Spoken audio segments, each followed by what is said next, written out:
Ticket announce ಆದ ಕೂಡಲೇ ಮಾಡ್ತೀನಿ. ಟಿಕೆಟ್ ಅನೌನ್ಸ್ ಆದಮೇಲೆ ತಾನೇ ಎಲ್ಲ ಈಗ ಪಕ್ಷದ ಒಂದು ಲೀಡರ್ಸ್ ಯಾರಿರ್ತಾರೆ, ಪದಾಧಿಕಾರಿಗಳು ಯಾರಿರ್ತಾರೆ, ಇದನ್ನು ಹಂತ ಹಂತವಾಗಿ ಅವರು ಡಿಸೈಡ್ ಮಾಡಿ ನಾನು ಮಾಡೋದಾಗತ್ತೆ.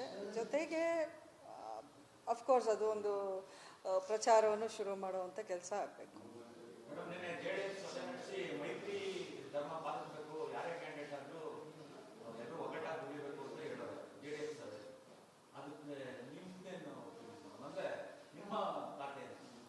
ಅಲ್ಲ, ಇದ್ರ ಬಗ್ಗೆ ನನಗೆ ಮಾಹಿತಿ ಇಲ್ಲ. ನಾನು ಹೆಚ್ಚಾಗಿ ಅವ್ರ ಪಕ್ಷದ ಆಂತರಂಗಿಕ ವಿಷಯಗಳಲ್ಲಿ ನಾನು ಕಮೆಂಟ್ ಮಾಡೋದು ಸೂಕ್ತ ಅಲ್ಲ ಅಂತ ನಾನು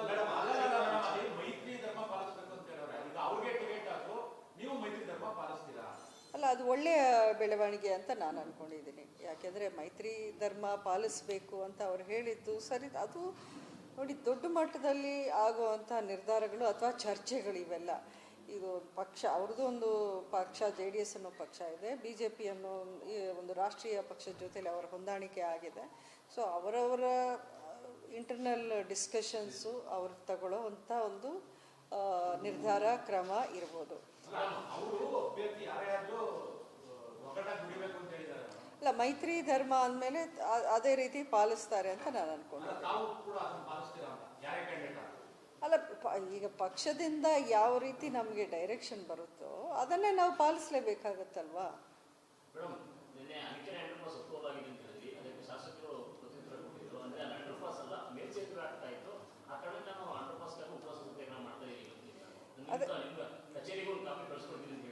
ಅಲ್ಲ, ನಾನು ಕಚೇರಿಗೆ ಮಾತ್ರ, ಅವ್ರ ಕಚೇರಿಗೆ ಮಾತ್ರ ಅಲ್ಲ, ನಿಮ್ಮೆಲ್ರಿಗೂ ನಾನು ಸಾಫ್ಟ್ ಕಾಪಿಯನ್ನು ಕಳಿಸ್ತೀನಿ.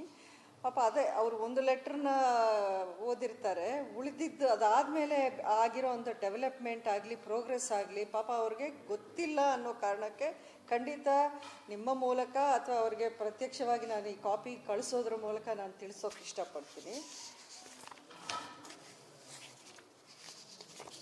ಒಂದು ಲೈನ್ ಮಾತ್ರ ಓದ್ತೀನಿ.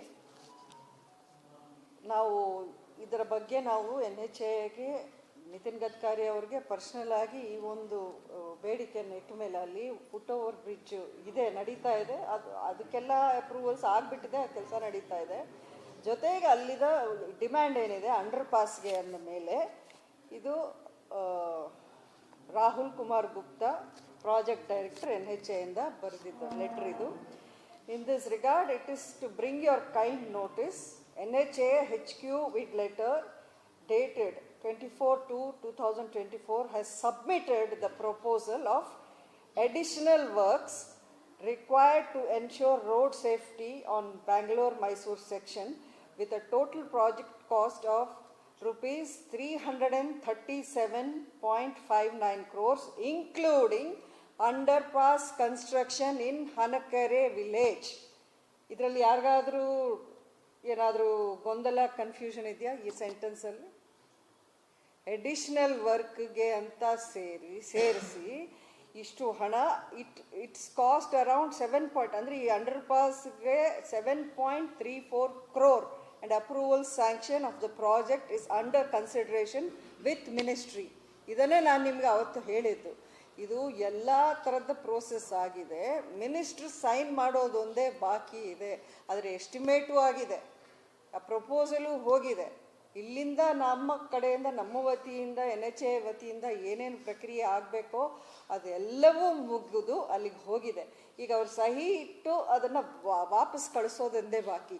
ಈ ಹಂತದಲ್ಲಿ ನೀವು ಅಲ್ಲಿ ಕೂತ್ಕೊಂಡು ನೀವು ಪ್ರತಿಭಟನೆ, ಸತ್ಯಾಗ್ರಹ, ಉಪವಾಸ ಅಂತ ಹೇಳೋದ್ರಲ್ಲಿ ಎಷ್ಟು ಸತ್ಯ ಇದೆ ನೀವೇ ಹೇಳಿ.